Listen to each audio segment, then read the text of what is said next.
নমস্কার, শুভ সন্ধ্যা। সংবাদ বাংলার ইউটিউব চ্যানেলে আপনাদের প্রত্যেককে স্বাগত এবং অভিনন্দন।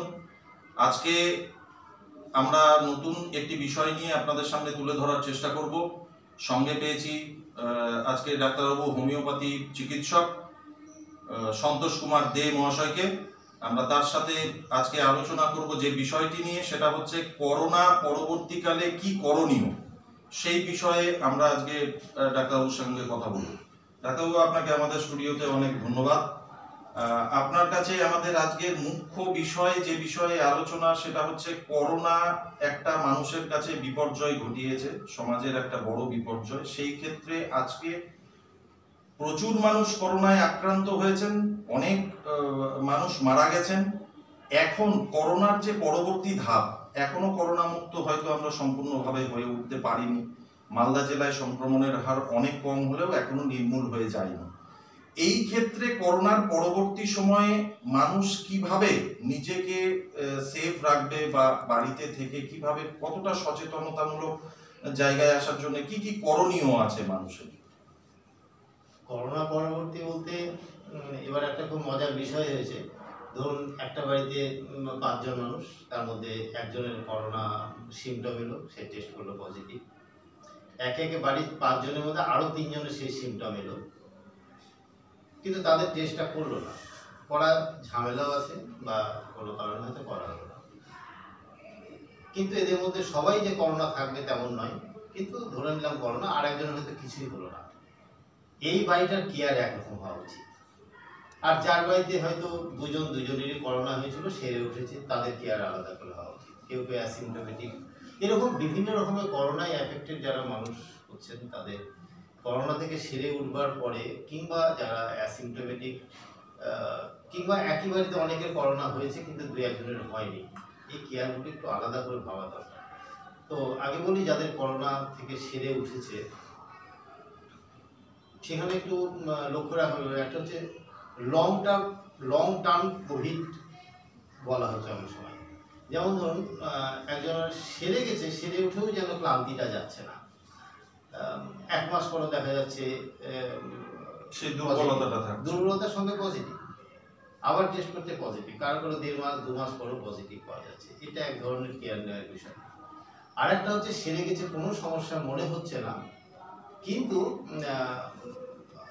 তাদেরও কিছু আবার সাবধানতার দরকার আছে। এই দুটোর ক্ষেত্রে আগে বলি, বাকিটা পরে বলি। যেমন ধরুন মনে হচ্ছে আমি সেরে গেছি, আমার কোনো সমস্যা নেই, একটু শ্বাসকষ্ট হচ্ছে, ঠিক হয়ে যাবে হয়তো। এই নেগলিজেন্সিটা মারাত্মক হতে পারে আগামী দিনে। কারণ করোনা যখন অ্যাটাক করে, প্রায় ক্ষেত্রে দেখা যাচ্ছে লাংকে অ্যাটাক করে ওরা, এবং একটা নিউমোনিয়া হয়ে যায়, করোনা নিউমোনিয়া যেটা বলা হয়। লাংয়ে অ্যাটাক করবার পর যেটা ঘটে সেটা হচ্ছে লাংয়ের মধ্যে লাংয়ের কার্যক্ষমতাটা বা ইলাস্টিসিটিটা কমে যায় অনেক, একটা ফাইব্রোটিক চেঞ্জ হয়, যেটা হয়তো প্রথম থেকে ভাবছি একটু দুর্বল আছে তাই শ্বাসকষ্ট হচ্ছে, কেয়ারটা নিল না। কিন্তু এখানে যেটা বেশি কেয়ার নেওয়া উচিত সেটা হচ্ছে লাংয়ের এক্সারসাইজ, মানে ব্রিদিং এক্সারসাইজ যেটা বলে, মানে ফোর্সফুল ইনহেলেশন করে সেটাকে হোল্ড করে রাখা, কিছুক্ষণ করে রেখে তারপরে ছাড়া। যেমন একটা জিনিস যদি একটা জায়গায় জমে যায় কিছু, আমরা বারবার টেনে ওর ইলাস্টিসিটিটা বাড়ানোর চেষ্টা করি। অনেকটা টেনে ধরে কিছুক্ষণ রেখে ছেড়ে দিলে সেই ইলাস্টিসিটিটা অনেকটাই ঠিকঠাক হয়ে যায় আর কি। লাংয়ের যে ইলাস্টিসিটি, মানে কন্ট্রাকশন রিল্যাক্সেশনের যে একটা পদ্ধতি আছে, সেইটা আমাদের লস হয় করোনার পরে এই ফাইব্রোটিক চেঞ্জ যাদের যদি একবার পার্মানেন্ট হয়ে যায়, সেটাকে সারানো যায় না, ধরে নিতে হবে, ইরিভার্সিবল চেঞ্জ হয়ে যায়। তো সেই জন্য করোনার পরে সবচেয়ে বেশি কেয়ার নিতে হবে লাংটা, অর্থাৎ ব্রিদিং এক্সারসাইজ। এমনি মর্নিং ওয়াক করতেই পারে, কিন্তু ফোর্সফুল ব্রিদিং করে ইনহেল করে নিয়ে সেটাকে হোল্ড করে রাখা, রেখে তারপর আবার ছাড়া, টেনে নিয়ে লাংটাকে ফুলিয়ে হোল্ড করে রাখা, রেখে আবার ছাড়া। এই হোল্ড করে রাখাটা প্রথম দিকে দেখা যাবে বোধহয় 2-3 সেকেন্ডের পরে পারা যাচ্ছে না, কারণ সে অনেকটাই খারাপ আছে। সে যদি 25 সেকেন্ড পর্যন্ত রেখে দিতে পারে, মোটামুটি ঠিক আছে। টার্গেট থাকবে প্রায় 35-40 সেকেন্ড আমি ওটাকে হোল্ড করে রাখতে পারবো, করে তারপর আবার আস্তে আস্তে ছাড়বো। যদি 40 সেকেন্ড পর্যন্ত সে হোল্ড করে রেখে তারপরে ছাড়ার অভ্যাসটা করতে পারে, তাহলে ধরে নিতে হবে লাং ফ্রি। এর কি বিশেষ কোনো সময় আছে? না, কোনো বিশেষ সময় নেই। কিন্তু যেহেতু এটা একটা গ্যাসিয়াস এক্সচেঞ্জের ব্যাপার, কিংবা আমরা একটু বেশি অক্সিজেন নেবো এবং ছাড়বো, ভোলাটাইল গ্যাসগুলো বের করবো, এটা যখন আমাদের একটা মানে এটা আর কি উপরি পাওনা বলতে পারেন। আমার এই হোল্ড করে রাখা টেনে 25 থেকে 40 সেকেন্ড হোল্ড করে রাখা ছাড়া এটার উদ্দেশ্য হচ্ছে লাংটাকে ফাইব্রোটিক না হতে দেওয়া, এটা আমার উদ্দেশ্য। ফলে এটা যে কোনো সময় করা যায়। কিন্তু যদি আমি সকালে 5টা, 5:30, 6টার দিকে করি, তাহলে একটু অক্সিজেনটা বেশি নিতে পারবো, আর একটু বেশি আমার ভালো হতে পারে লাংটা, একটা অক্সিজেন পাওয়া বা যেগুলো গ্যাসিয়াস এক্সচেঞ্জ হয় সেটা সকালে ভালো। নইলে এই লাংয়ের ফাইব্রোসিসটাকে আমরা এড়ানোর জন্য বা সেখান থেকে মুক্তি পাওয়ার জন্য যে কোনো সময় ব্যায়াম করা যায়, এটা একটা কেয়ার হলো। আর একটা যাতে সারছে না, আবার মনে হচ্ছে সেরে গেছি আবার পজিটিভ, এদের একটা কেয়ার নেওয়া দরকার। পাশে যারা থাকে তাদের ক্ষেত্রে ছড়ানোর আশঙ্কা থাকে, ফলে তার আরও বেশি কেয়ারফুলি আইসোলেশন দরকার। আর একটা বেশি জরুরি হচ্ছে প্রতিটি মানুষের করোনা থেকে সেরে উঠবার পরেই কিছু রেস্ট জরুরি। সেই রেস্টটা মেন্টাল ফিজিক্যাল বোধ, তা না হলে করোনা থেকে সেরে উঠবার পর করোনার যে টক্সিনগুলো শরীরে থেকে যায় সেগুলো কিন্তু আমরা যে রেস্ট না পাই তাহলে কিন্তু একটা permanent disorder, long term disorder হয়ে যেতে পারে। সেই জন্য করোনা থেকে সেরে উঠবার পর প্রথম কাজ হচ্ছে, যদি কারো কোনো ওষুধ থাকে সেই ওষুধগুলো যেমন খাওয়া ঠিকঠাক, ওষুধ তো বিশেষ কিছু নেই, যার যেটুকু ওষুধ আছে সেটা খাওয়া, সঙ্গে বিশ্রাম। মেন্টাল আর ফিজিক্যাল মানে হচ্ছে যে মেন্টাল যে রেস্ট বা পিস, এটা খুবই জরুরি। তা না হলে মেন্টাল হ্যাজার্ড যদি থাকে, অ্যাংজাইটি থাকে, তাহলে আমাদের যে হরমোনগুলো আজকে করোনার জন্য যে আমাদের ক্ষতিটা হয়ে গেছে সেগুলোকে রিপেয়ার করবার জন্য যে হরমোনগুলো জরুরি, সেটা অ্যাংজাইটি থাকলে আসবে না। উদ্বেগ থাকতে গেলে সেই হরমোনগুলো আমাদের তৈরি হবে না। উদ্বেগে আরও বেশি সাইটোকাইনগুলো আমাদের বেশি বেড়ে যাবে, বেড়ে গিয়ে আমাদের শরীরে আরও ড্যামেজ হয়ে যাবে, সেটা আমাদের অজান্তে আরও ড্যামেজ হয়ে যাবে। যেটা করোনা থেকে উঠে মনে হচ্ছে করোনার জন্য আমার এইগুলো হয়ে গেল, তা নয়। করোনার পরে আমি মেন্টাল রেস্ট নিইনি, উদ্বেগে থাকা, সেই জন্য আমার এটা হতে পারে। ফিজিক্যাল রেস্ট মানে ঘুমটা খুবই জরুরি। এমনি আমরা বলি 8 ঘন্টা ঘুম জরুরি, কিন্তু 7 ঘন্টা ঘুমে যথেষ্ট হয়। কিন্তু সেই ঘুমটাও যদি আমরা সাফিসিয়েন্ট নিতে পারি, তাহলে কিন্তু আমাদের শরীরের মধ্যে যে হরমোনাল চেইনগুলো আছে সেই হারমোনিয়াস স্টেটটা যদি আবার আমরা ফিরিয়ে আনতে পারি, তাহলে আমাদের করোনার জন্য ক্ষতি বিশেষ কিছু হওয়ার নেই। খাবারের জন্য কি কিছু এটা তো মেন্টাল ফিজিক্যাল রেস্ট হলো। খাবারটা তো খুবই জরুরি। যেমন আজকাল দেখুন সব সিনথেটিকের উপরে আমরা ডিপেন্ড করে যাচ্ছি, জিঙ্ক, ভিটামিন সি, জিঙ্কোভিট ইত্যাদি। এর মধ্যে যে কম্পোনেন্ট আছে সেটা আমাদের চলে, কিন্তু এর আমাদের আদার সোর্স আছে, ন্যাচারাল সোর্স আছে। আমাদের পার ডে ধরুন আজকে আমাদের ইমিউনিটিটাকে বাড়াতে হবে, করোনার এগেনস্টে অ্যান্টিবডি ফর্ম করতে হবে, এটা তো উদ্দেশ্য, টার্গেট এটা। তো করোনার এগেনস্টে অ্যান্টিবডি যদি ফর্ম করতে হয়, সেই অ্যান্টিবডি তৈরির যে মেকানিজম, এটাকে অ্যাক্সেলারেট করে ভিটামিন সি।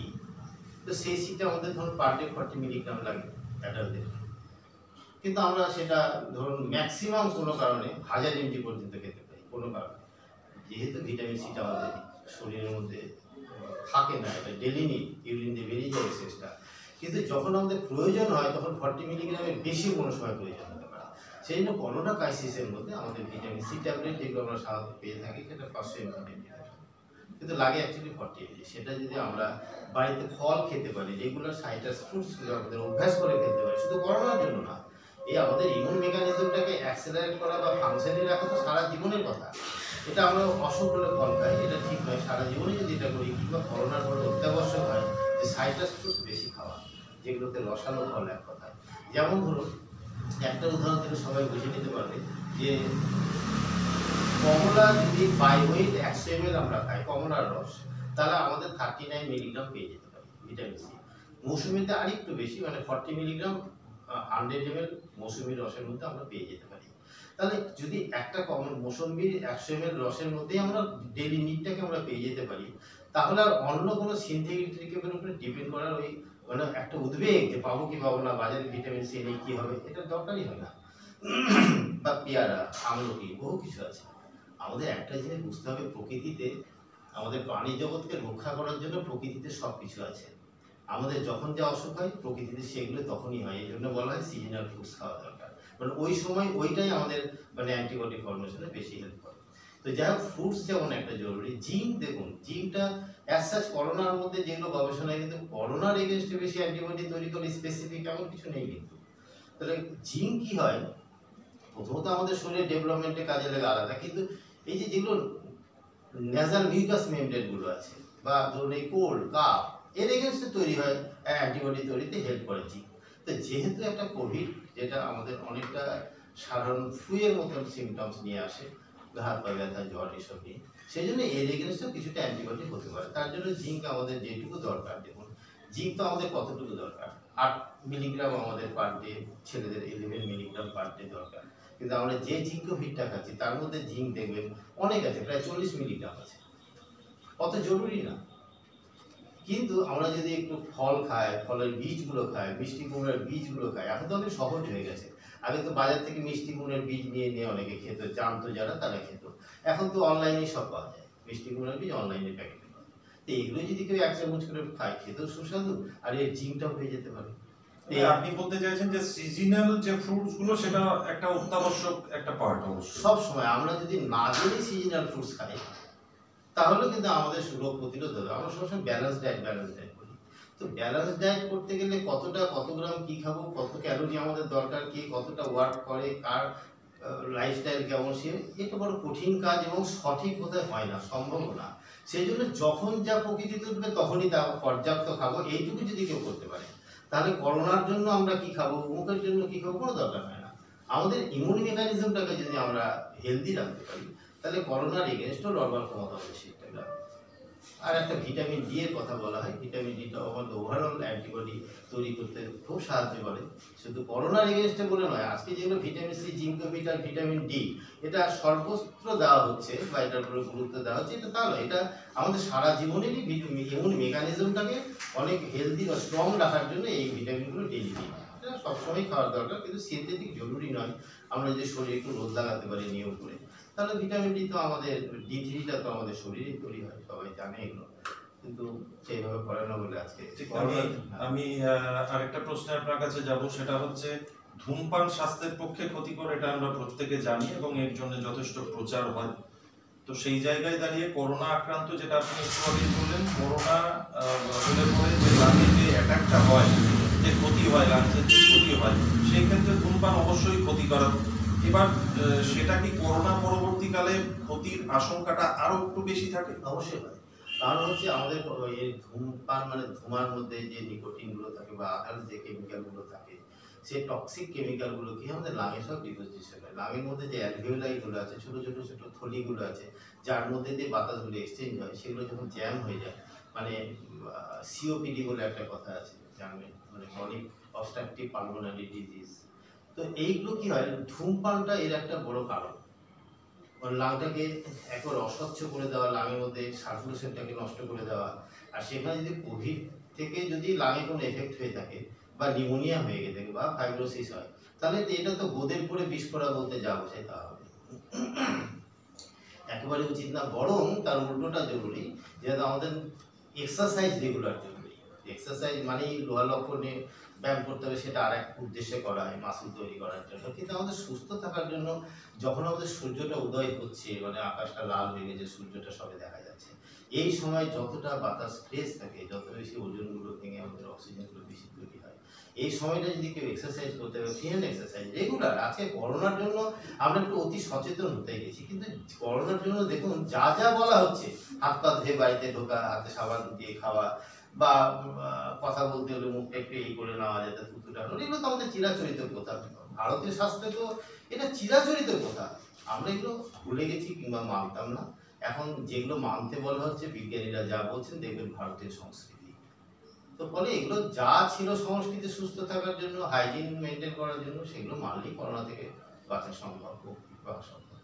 ঠিক। আমি আরেকটা জিনিস জানতে চাইবো আপনার কাছে, সেটা হচ্ছে করোনা পরবর্তীকালে মানুষের মধ্যে যে ভীতির সঞ্চার হয়েছে, এমনও দেখা গিয়েছে যে আমি হয়তো বুঝতে পারছি যে আমার করোনা হয়েছে, এবার আমি সেটা প্রকাশ্যে না বলে হয়তো 14 দিন বা 17 দিন একটা লিমিটেড টাইম অবধি বাড়িতে আমি সেটা রেস্ট করলাম এবং সমস্ত কিছু মেনটেন করা হলো।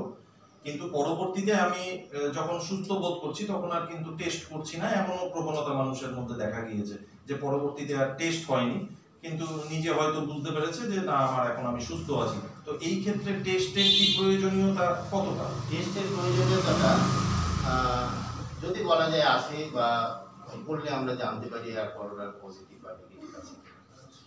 কিন্তু সুস্থ হয়ে গেলে করোনার টেস্ট করার দরকার নেই, এই কথাটা কিন্তু সরকার থেকে ঘোষণা করা হয়েছে। কারণ এত টেস্ট কিট বা এত সময় বা এত আয়োজন করা এখন এমনিতেই হয়ে উঠছে না যাদের জরুরি। সেই জন্য বলছি যাদের সিমটম নেই বা ধরুন যখন করোনা সিমটম যেদিন থেকে প্রকাশ পেল তার থেকে 10 দিন পরে সে ধরে না হয় বেশিরভাগ ক্ষেত্রে সুস্থ হয়ে যায় এবং তার আর কোনো করোনা টেস্ট করা দরকার নেই।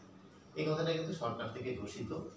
আর ভীতির কথা বললেন, এটা দেখুন ভয় থেকে আমাদের শরীরের মধ্যে একটা ঝড় বয়ে যায়, হরমোনাল ইমব্যালেন্স তৈরি হয়, যে কোনো ভীতি, আতঙ্ক। অনেকে দেখবেন একটা দুঃসংবাদ পেলে একটু পায়খানা বা বাথরুম হয়ে গেল, মানে আমাদের কন্ট্রোলিং পাওয়ারটা লস হয়ে যায়। তো সেই জন্য ভীতিটা, করোনা এমন একটা আতঙ্ক তৈরি করবার বিষয় হয়েছে যে সেটাকে আরো বেশি আতঙ্কগ্রস্ত করে দেওয়া। মানে একদিকে বলা হচ্ছে আপনারা ভীত হবেন না, সন্ত্রস্ত হবেন না, রোগ লুকাবে না ইত্যাদি। আচ্ছা বলুন, সবকিছুর তো একটা কারণ সম্বন্ধ থাকে। মানুষ কেন আড়াল করছে? জানে প্রকাশ পেলে কিছু ঘটবে, তাই যেই ঘটনাটা সে সামলাতে পারবে না বা সেই ঘটনাটা তার কাছে মানে কাম্যও নয়। এক ঘরে হয়ে যাওয়ার প্রথম দিকে ঘটনা ঘটেছে, সেরে উঠবার পর দোকানে জিনিসপত্র নিতে দেয়নি, এমন ঘটনা আমি জানি। যে দোকানে যাচ্ছি, বলছে না আপনি কিছু দেওয়া যাবে না, অন্য দূরে থাকুন। এই ধরনের একটা অদ্ভুত। করোনা হয়েছে জানলেই তার বাড়িটা বাঁশ দিয়ে ঘিরে দেওয়া, যার সামাজিক স্বীকৃতি পেতে অনেক সময় লাগবে। এই অবৈজ্ঞানিক জিনিসগুলো প্রচুর হয়েছে প্রথম দিকে, ফলে মারা গেলে তাকে বডি দেওয়া যাবে না, কিন্তু কেউ না কেউ কোনো মানুষ তো সেই বডিগুলোকে নিয়ে যাচ্ছে। তাহলে তার ছেলে মেয়ে বা বাড়ির যারা খুব প্রিয়জন, তারা কাছে গেলে ওইভাবেই না নিয়ে যাওয়ার ব্যবস্থা করতে সরকার। তার কাছে পাওয়া থেকে বঞ্চিত করাটা তো একটা বিশাল বিশাল বিপদ, মানে ভীতিকর আতঙ্কের বিষয় হয়ে গেছিল মানুষের কাছে, যে তার শেষ সময় তার কাছে একটু যেতে পারবে না। যেই মানুষগুলো নিয়ে যাচ্ছে তাদের দাহ করতে, তো তারাও তো মানুষ, তো সেই পদ্ধতিতে বাড়ির কাউকে তো নিয়ে যাওয়ার ব্যবস্থা করা উচিত ছিল, যাকে আমরা দেখতে পাবো না বা যেতে পারবো না। এই ভয়ে মানুষ লুকিয়ে যেত। আমি একবার প্রোগ্রামে বলেছিলাম, খুব তীব্র ভাষায় বলেছিলাম, অনলাইন প্রোগ্রামে, ওয়েবিনারে, যে এই যে বাড়িটা বাঁশ দিয়ে ঘিরে দেওয়া হচ্ছে, জানলে যারা ভদ্র, যারা শিক্ষিত, যারা বোঝেন, তারা বাঁশ দিয়ে না ঘুরলেও বেরোবে না। আর যারা বেপরোয়া, তাদের বাঁশ দিয়ে ঘিরলেও কারো ক্ষমতায় না আটকে দেবে, তারা সমাজে ঘুরে বেড়াবে, বেরোচ্ছিল। তাহলে বাঁশ দিয়ে ঘিরে একটা সুস্থ মানুষকে, একটা সামাজিক মানুষকে সামাজিক স্বীকৃতি পেতে বাধা দেওয়ার মতন একটা পরিস্থিতি তৈরি করে দেওয়া, তো এগুলো ভেবে মানুষ বলতো না। এখন অনেকে তো বলে করোনাতে হ্যাঁ আমাদের সবারই হয়ে গেছে, দেখা বলে আমাদের সবারই হয়ে গেছে। এইরকম একটা প্রবণতা এসেছে ইদানিং। নইলে প্রথম দিক থেকে অনেক বিশিষ্ট ব্যক্তিরা অবৈজ্ঞানিক কিছু প্রচারের জন্য আজকে এত ভীতি তৈরি হচ্ছে। নইলে দেখুন, বিজ্ঞানীরাই বলেন যে, একটা ভালো ভাইরোলজিস্টরা বলেন যে 80% করোনার কেসে কোনো কিছু দরকার নেই। জল বেশি করে খেতে হবে, ফ্রুট বেশি খেতে হবে, এক্সারসাইজ করতে হবে, ও নিজে থেকে অন্যান্য জ্বরের মতো ঠিক হয়ে যাবে, কোনো ওষুধ দরকার নেই। তাদের দাবি আর কি। 20%-এর ক্ষেত্রে একটু ভয়াবহ হতে পারে, তাদের কেয়ার নেওয়া উচিত। আর তার মধ্যে 5% মারাত্মক হতে পারে, যারা নাও বাঁচতে পারে। কিন্তু আমাদের ভীতি থেকে, আমাদের শরীরের মধ্যে যে হরমোনাল ইমব্যালেন্স হচ্ছে, তার জন্য মানুষ যে চারিদিকে ছোটাছুটি করছে, নানান রকম ওষুধ। এই যে রেমডেসিভির, আপনি ভাবতে পারছেন রেমডেসিভিরটা 40,000 30,000-এ বিক্রি হচ্ছে, 3,000 টাকার একটা। পরে জানা গেল এটার কোনো এফিকেসি নেই। এটা কি অদ্ভুত! তো এইভাবে যে গোটা বাজারটা ছেয়ে গেছে, ভয়াবহ পরিস্থিতি, একটা কালো বাজারই একে কেন্দ্র করে তৈরি হয়েছে, সেখান থেকেও মানুষ অনেক ভীত সন্ত্রস্ত, যার জন্য হয়তো বলে না, চেপে যায়। মানুষের ভয় কাটানো, যেমন আজকে কুষ্ঠ নিয়ে একসময় এমন ভীতি ছিল, নানান রকম পজিটিভ প্রচারগুলো হতে হতে কুষ্ঠ নিয়ে ভীতিটা মানুষের অনেক কমে গেছিল। কিন্তু করোনা নিয়ে সব ক্রিয়েটিভ মানুষের এত সব মানে অভিসন্ধিমূলক ক্রিয়েশন এগুলো। তাহলে একদিকে বলা হচ্ছে ভয় পাবেন না, আর প্রতি মুহূর্তে আপনি টিভিতে দেখুন 10টা-12টা চিতা জ্বলার ছবি ঘন্টায় ঘন্টায় দেখানো হচ্ছে। এর থেকে মানুষ ভীত সন্ত্রস্ত হচ্ছে, হরমোনাল ইমব্যালেন্স হচ্ছে, রোগ প্রতিরোধ ক্ষমতাটা হারিয়ে যায়। তখন মানুষ যখন আতঙ্কিত হয় না, রোগ প্রতিরোধ ক্ষমতাটা হারিয়ে যায়। তো এগুলো কেন করা হচ্ছে? তো এগুলো আমি বলবো সাধারণ মানুষকে, যে করোনার পরে তো বটেই, সব সময়ের জন্য ভীতিকর কোনো খবর দেখার কোনো দরকার নেই। সেটা আমাদের কোনো পজিটিভ ইম্প্যাক্ট নেই, কোনো কাজে লাগে না, সেই নিয়ে তো দেখার দরকার নেই। আর সবসময় গান বাজনা, আনন্দ করা, একটু ঘুরতে যাওয়া কাছাকাছি, এগুলো করতে গেলে সুস্থ থাকা সম্ভব। করোনার পরবর্তীকালে, যার করোনা হয়েছে সে পরবর্তীকালে কোনো বিশেষ কোনো টেস্ট করতে হবে এরকম কিছু ব্যাপার না? যদি দেখুন, করোনা তো লং টার্ম করোনাগুলো অনেক সময় বিভিন্ন অর্গান আমাদেরকে অ্যাটাক করে রাখে, বুঝতে পারি না অনেক সময়, হয়তো পরে দেখা গেল। যদি সিভিয়ার করোনা হয় এবং ঠিক ম্যাল ট্রিটেড হয়, সেই জন্য সাধারণত ধরুন যে কোনো অর্গানই হতে পারে, বিশেষ করে কিডনি, যারা অনেক বেশি অ্যান্টিবায়োটিক্স খাচ্ছে বা নিজে নিজে অনেকে সেলফ মেডিকেশন হয়েছে, অকারণে প্রচুর অ্যান্টিবায়োটিক খেয়েছে, জ্বর ছাড়ছে না মানে বারবার খেয়ে গেছে, আদৌ হয়তো সেটা করোনারই জ্বর ছিল না।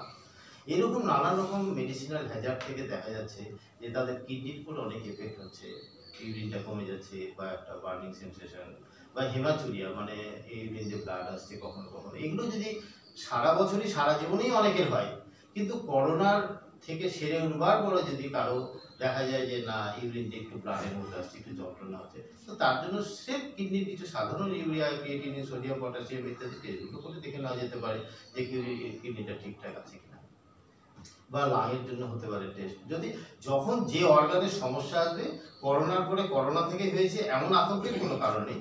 আমরা যেমন সারা জীবন আমরা কি করি, কোনো অর্গানে একটা বুকটা ধরপড় করতে একটা টেস্ট করা, তো করোনার পরে যদি সেরকম কিছু হয় তাহলে সেই রকম ভাবে টেস্টগুলো করতে হবে। এমন কোনো স্পেসিফিক নেই যে মাঝে মাঝে আমাদের বছরে বছরে করে যেতে হবে, এমন কিছু নেই। ঠিক এরকম আরেকটা প্রশ্নে আমি যাচ্ছি আপনার কাছে, সেটা হচ্ছে করোনা হওয়ার দীর্ঘদিন পর, হয়তো সেটা 6 মাস হতে পারে, 7 মাস হতে পারে বা 1 বছর হতে পারে, করোনার কোনো প্রভাবের জন্য কেউ আবার অন্য কোনো রোগে আক্রান্ত হতে পারে, এরকম কি সম্ভাবনা থাকে? করোনার জন্য মানে ধরুন করোনা হয়েছে, কোনো একজন ব্যক্তির করোনা হয়েছে, সেরে গেছে, এবার সে দেখা গেল 6 মাস পরে 8 মাস পরে কোনো একটা রোগে আক্রান্ত হলো, সেটা করোনারই যে প্রভাব, এরকম কি কোনো সম্ভাবনা থাকে? না, করোনা তো সেরে গেলে মিটেই গেল, করোনার শরীরেও নেই, করোনার কিছু নেই, কিন্তু করোনার প্রভাব যেগুলো সিকুয়েলি বলা হয়, যেটা আমি প্রথমেই বললাম লাংয়ের অবস্থাটা যে একটা ফাইব্রোটিক চেঞ্জ হয়। স্বাভাবিকভাবে একটা সুস্থ লাং একটুতেই ঠান্ডা ধরবে না, সুস্থ লাং বা একটু কোনো সমস্যা মানে কিছু হলো, একটু কাশি হলো, হয়তো দুদিনই সেরে যাবে। কিন্তু যদি করোনার পরে কোনো একটা অর্গান দুর্বল হয়ে যায় স্থায়ীভাবে, তাহলে সেই অর্গানটা বারবার অ্যাটাক হতে পারে। যেমন লাঙেরই ঠান্ডা বারবার নিউমোনিয়া হতে পারে যদি সে করোনার পরে লাঙের কেয়ারটা না নেয়, তাহলে দুর্বল হয়ে গেল লাংটা, একটা ফাইব্রোটিক চেঞ্জ যদি হয়ে গিয়ে থাকে তাহলে বারবার অ্যাটাক হবে লাংটা, সেটা করোনার জন্য ভাবা যেতেই পারে। একটা করোনার সিকুয়েলি হয়, তারপরে আবার অন্যান্য এফেক্ট হতে পারে। সেই জন্য করোনা থেকে বিশেষ কিছু হয় না যদি সে ঠিকভাবে ফ্রুটস খাওয়া, এক্সারসাইজ করা আর মেন্টালি খুব পিসফুল থাকে, খুব চেয়ারফুল মাইন্ডে থাকে, আনন্দ করতে পারে, হাসাহাসি করতে পারে। যেমন দৈনন্দিন একটা মানুষের সুস্থ থাকার জন্য যা যা জরুরি করোনার পরে সেগুলোই করতে হবে। কি বলবেন আপনি, করোনা কালে অনেক রকম রোগীকে দেখেছেন, অনেক ক্লোজ থেকে দেখেছেন, এবং ডাক্তার যারা আছেন তারা একদম সব থেকে সামনে থেকে লড়াই করেছে করোনার সাথে। এই করোনার সময়ে কোনো বিচিত্র অভিজ্ঞতা আপনার? করোনার সময় বিচিত্র অভিজ্ঞতা বলতে আমার খুব মানে অবাক লাগতো যে তেমন কিছু হয়নি, একটু যেন মনে হচ্ছে গাটা গরম গরম মনে হচ্ছে, সে বিভিন্ন ধরনের যত খরচাই হোক টেস্টগুলো করার জন্য উদ্গ্রীব হয়ে যাচ্ছে। আর যার করোনার সিমটম প্রকট রয়েছে তারা সব সময় আড়াল করার চেষ্টা করছে, যার জন্য তাদের মধ্যে থেকে মারাও গেছে বেশি। মানে আড়াল করার চেষ্টা করছে, কেয়ার নেয়নি, বললেই সমাজে আমার হয়তো একটা একঘরে হয়ে যাবে ইত্যাদি ভয়। এই জায়গাগুলো একটু মানে বিচিত্রই মনে হয়েছে। আর আরেকটা যেটা বেশি মনে হয়েছে যে করোনা হতে পারে ভেবেই অনেকে বিশেষ কিছু ওষুধ বাজারে করোনার জন্য দেওয়া হচ্ছিল, একটা প্যারাসিটামল সঙ্গে একটা অ্যাজিথ্রোমাইসিন বা এই জাতীয় কোনো ওষুধগুলো, এগুলো নিজে থেকেই বাড়িতে আগে থেকে তো খেয়ে নিই যদি করোনা হয়, এই ধরনের একটা যেটা মানুষের পক্ষে বিপজ্জনক। হোমিওপ্যাথিতে একবার বলা হলো মানে এটা সর্বসম্মতিক্রমে বিজ্ঞানসম্মতভাবে প্রমাণ করবার জন্যই আমাদের ভারত সরকার যেটা স্বীকৃতি দিয়েছিল প্রতিটি হাসপাতাল, প্রতিটি স্বাস্থ্যকেন্দ্রে হোমিওপ্যাথি ওষুধ খাওয়ার জন্য একটা নির্দেশ দিয়েছিল। তো সেই ওষুধটা অবাক লাগে যে সেই ওষুধটা খুব সহজ ওষুধ নয়, আর্সেনিক, ডেঞ্জার ওষুধ। নিশ্চয়ই মানে প্রমাণিত এটা যে করোনার সিমটমগুলো ইরেডিকেট করে দিয়ে একটা মানুষকে সুস্থ করা সম্ভব, কিন্তু সেই ওষুধগুলো মানুষ শিশি খেয়েছে। এই খুব দুঃখজনক অভিজ্ঞতা। মানে ভাবা যায় না, যেখানে আমাদের দেওয়ার একটা নিয়ম আছে, একটা গ্লুকোজ খেয়ে দরকার হলে একটা কাপের মধ্যে জলে একটা গ্লুকোজ গুলে নিয়ে তার থেকে খাওয়া, যাতে রিয়াকশন কিছু না হয়, কিছু ভাববার অবকাশ আছে। সেখানে তারা 10 ফোঁটা 12 ফোঁটা করে লিকুইড ওষুধ করে দিনের পরে 4 বার 5 বার করে খেয়ে যাচ্ছে যাতে করোনা না হয়। কিন্তু যে অবলম্বনটা তারা নিল করোনা না হওয়ার জন্য, যে মেডিসিন হোক, সেলফ মেডিকেশন মানুষকে অনেক বেশি ক্ষতিগ্রস্ত করছে। ঠিক, আমি আপনার কাছে সব থেকে মূল বিষয় যেটা জানতে চাইবো সেটা হচ্ছে যে করোনা পরবর্তী বলেই নয়, বাড়িতে হোমিওপ্যাথি কি ওষুধ সাধারণত মানুষের ক্ষেত্রে কাজে লাগতে পারে, যেগুলো রাখা প্রয়োজন?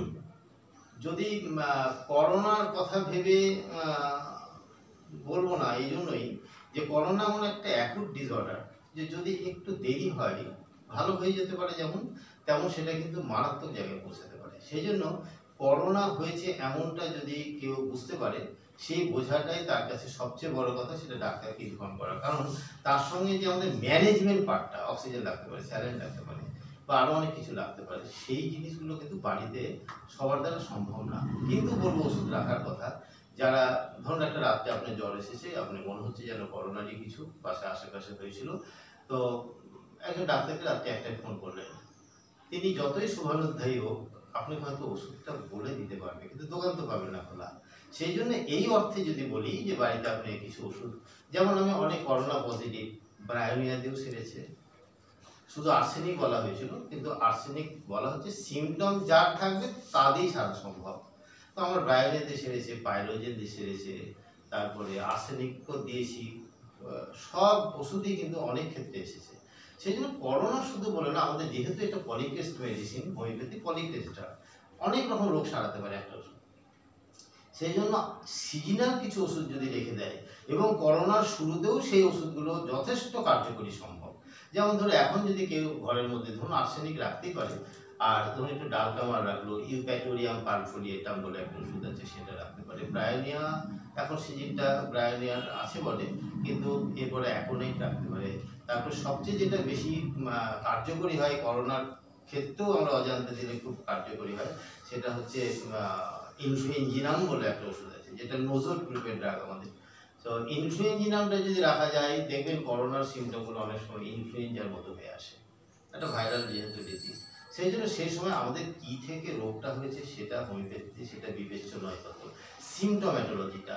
যে আজকে ধরুন আর্সেনিক একটা মানুষ খাওয়ার পরে যে সিমটমগুলো আসে, করোনা সেই সিমটমগুলো দিচ্ছে। তাহলে সিমটম যদি আমাদের একেবারে ইকুয়াল সিমটম দেয় কেউ, সেই করোনার ক্ষেত্রেও যদি আমরা ওষুধটা দিই, তাহলে কিন্তু সে সারা সম্ভব, সারবে।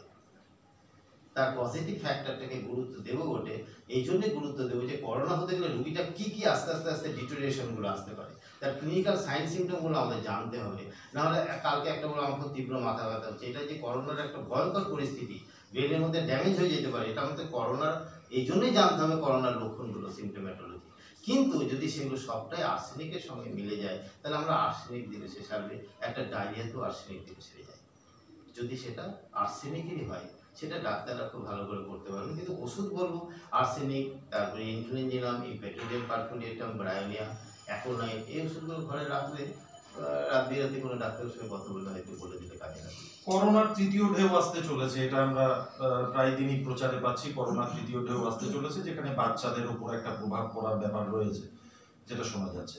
তো সেই জায়গায় দাঁড়িয়ে হোমিওপ্যাথি চিকিৎসায় কি এরকম কোনো অগ্রিম ভূমিকা থাকতে পারে হোমিওপ্যাথি চিকিৎসকের, যে এই ওষুধগুলো সেবন করলে হয়তো সেখান থেকে কিছুটা মুক্তি পেতে পারে, বা অগ্রিম কোনো ওষুধ যদি কেউ? দেখুন, শরীরকে প্রথম একটাই কথা মনে রাখতে হবে, আমাদের ইমিউন সিস্টেমটাকে স্ট্রং রাখা।